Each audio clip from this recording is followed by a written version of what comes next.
मल्होत्रा जिन्होंने अभी सीए के इस टफेस्ट एग्जाम में क्वालिफाई किया है और आज हमारे बीच में है, बताएंगे अपनी जर्नी के कुछ खट्टे मीठे अनुभव और बताएंगे कि कैसे उन्होंने इस सीए के सफ़र को तय किया है। तो शीतल, सबसे पहले तो आपका स्वागत। Thank you sir. और बहुत बहुत शुभकामनाएं आपके फ्यूचर के लिए। और बताइए कि कैसे इस सफ़र की शुरुआत हुई। First of all thank you for honouring us all the newly chartered accountant. And sir journey मेरी स्टार्टिंग मैंने आफ्टर ग्रेजुएशन स्टार्ट किया था अपनी जर्नी को। बट मैं थोड़ा डर रही थी, इसलिए मैंने अपने आप एक अप्रूवल के लिए अपने टीचर से पूछा था जी। कि आपने मुझे हमेशा से पढ़ाया है, तो आपको लगता है कि मैं इस टफेस्ट कोर्स को क्लियर कर पाऊंगी, क्योंकि टीचर हमारे से ज़्यादा कैलिबर को जान सकता है। तो उन्होंने मुझे बोला कि आप हार्डवर्क करने में अच्छे हो और आपको मेनली हार्डवर्क की ज़रूरत है।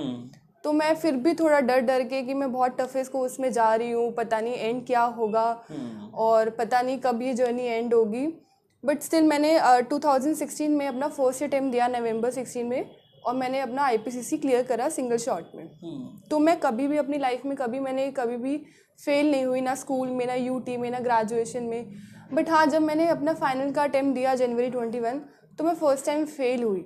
एंड देन मुझे बहुत वैसा लगा कि यार मैं अपनी लाइफ में कभी फेल नहीं हुई हूँ, और अब मैं इस बार फाइनल में आके फेल हो गई हूँ, तो मेरा कॉन्फिडेंस बिल्कुल हिल गया। अच्छा, कैसा लगता है अगर फेल हो जाए, जो पर्सन कभी फेल ना हुआ हो उस, है ना, क्योंकि देखो मेरे जैसे लोग तो अक्सर फेल होते हैं लेकिन जो फेल नहीं होते, है ना, उनको कैसा लगता है पहली बार कि क्या हुआ। सर वो बहुत हॉरिबल फीलिंग होती है, मतलब क्योंकि आपको हमेशा आप स्टूडियस रहे हो, आपके घर वालों की आपसे बहुत ज़्यादा एक्सपेक्टेशंस हैं, है ना, और आप अचानक से फाइनल में आके फेल हो जाते हो और आपको खुद भी उम्मीद नहीं होती है कि आप फेल हो सकते हो। तो बहुत गंदा लगता है कि यार हाँ, अपनी लाइफ में मतलब अब शायद मैं ये नहीं कर सकती। मेरे को ऐसा लग गया था कि मैं ये कभी कर ही नहीं पाऊंगी, क्योंकि अगर मैं अब तक मतलब मेरे लिए अब बहुत बुरा था वो टाइम। तो फिर मैंने मेरा जुलाई 21 वाला अटेम्प्ट मैंने स्किप किया, क्योंकि मेरे को बहुत ज़्यादा एग्ज़ाम प्रेशर, एग्ज़ाम फियर हो गया था। मैंने वो अटेम्प्ट पढ़ते हुए भी मैंने वो स्किप कर दिया कि मैं नहीं दे पाऊंगी। मतलब मैंने एक टाइम पे अपनी बुक्स जो है अलमीरा में शिफ्ट कर दी थी कि यार ये चीज़ मुझसे हो नहीं पाएगी। बट फिर मैंने मेरे नेबर में कोई CA बना था, उसके CA बनने की जो चीख थी ना, वो मेरे कान में पड़ी थी। एंड देन आई रियलाइज़ कि यार ये मैं कर सकती हूँ। तो मैंने अपनी वही सारी बुक्स बाहर निकाली और मैंने हिम्मत से मैंने लाइब्रेरी ज्वाइन करी, जो हमारे गाजियाबाद ब्रांच की है। तो बस फिर मैं 8 to 8 लाइब्रेरी में ही बैठती थी। मैं कोई कहीं नहीं जाती थी, मेरी कोई सोशल गैदरिंग नहीं, मेरी कोई फैमिली गैदरिंग नहीं। मतलब मैं सिर्फ बुक्स में एंगेज रहती थी, ना फ़ोन, ना सोशल मीडिया, नथिंग। मतलब पीपल यूज टू से मी कि यार मैं पागल हो जाऊंगी पढ़ पढ़ के, बट मुझे सिर्फ एक था कि यार मुझे फ़र्क नहीं पड़ता, मुझे सिर्फ इस बार दिसंबर 21 में अपना एक ग्रुप निकालना है। और वही by the grace of God मेरा वो निकला दिसंबर 21। I score 219 marks in examination in 2 subjects, FR and SFM। तो उसके बाद फिर वही आप जब पास हो जाते हो तो अच्छा, थोड़ा। आपको नहीं लगता जो पागल हो जाते हैं वही मंजिल को पाते हैं सर मुझे ऐसा लगता है कि अगर आपको कुछ वाकई में अचीव करना है तो आपको पागल होना पड़ेगा, चाहे वो छोटी चीज़ है चाहे वो बड़ी चीज़ है। और CA तो एक ऐसा टाइटल है, मतलब मुझे लगता है कि हर कोई चाहता है, बट हर किसी को मिल नहीं पाता, क्योंकि आपको बहुत सारे सेक्रीफाइसेस करने पड़ते हैं। क्योंकि वो पागलपन की जो पराकाष्ठा है उस तक जब तक आप नहीं पहुंचेंगे, सभी लोगों के लिए है ये, तब तक आप CA का ये एग्जाम पास नहीं कर पाएंगे। तो आपको पागलपन की उस पराकाष्ठा तक पहुंचना पड़ेगा। फिर वही आप जब पास होते हो थोड़ा सा ओवर कॉन्फिडेंट हो जाते हो। ये भी बहुत बड़ा मतलब लोगों को समझने की ज़रूरत है कि आपको ओवर कॉन्फिडेंट नहीं होना चाहिए। then I appeared for May 22 exam for group second.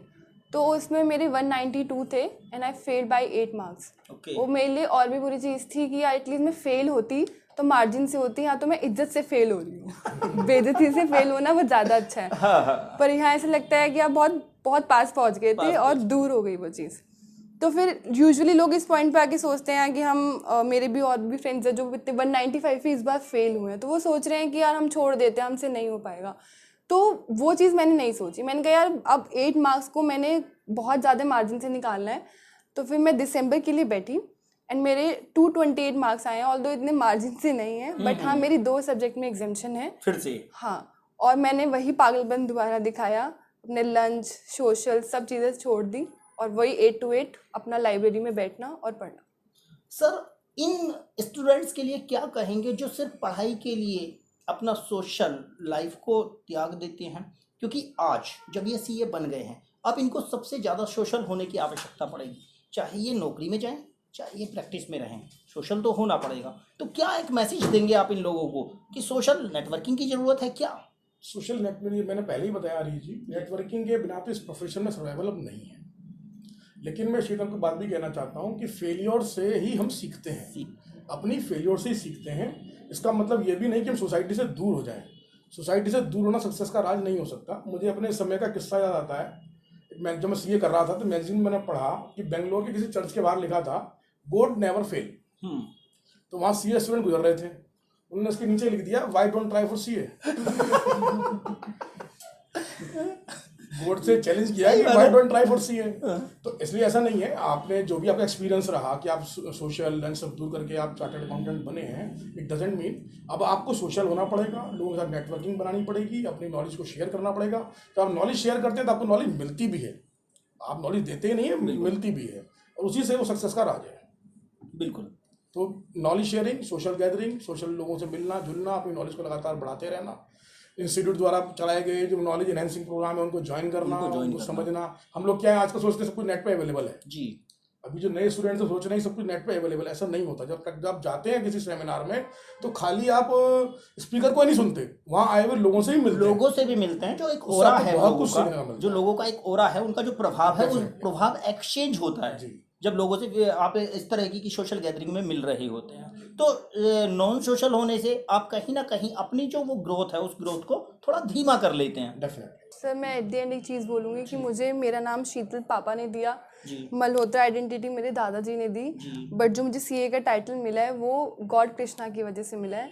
तो आपको स्पिरिचुअली भी अपने आप को रखना पड़ेगा अगर आप एक ऐसे कॉम्पिटिटिव एग्ज़ाम में हो, क्योंकि आपको मेंटल स्ट्रेस, एंजाइटी सब रहेगी, और आई थिंक जो चैंटिंग है वो उससे बहुत फ़र्क पड़ता है। बिल्कुल, डेफिनेटली। आप मेडिटेट कर पाते हो प्रॉपरली और आपको एक माइंडसेट आपका रहता है, तभी आप एक मतलब कॉम्पिटिटिव एग्ज़ाम में उतर सकते हो।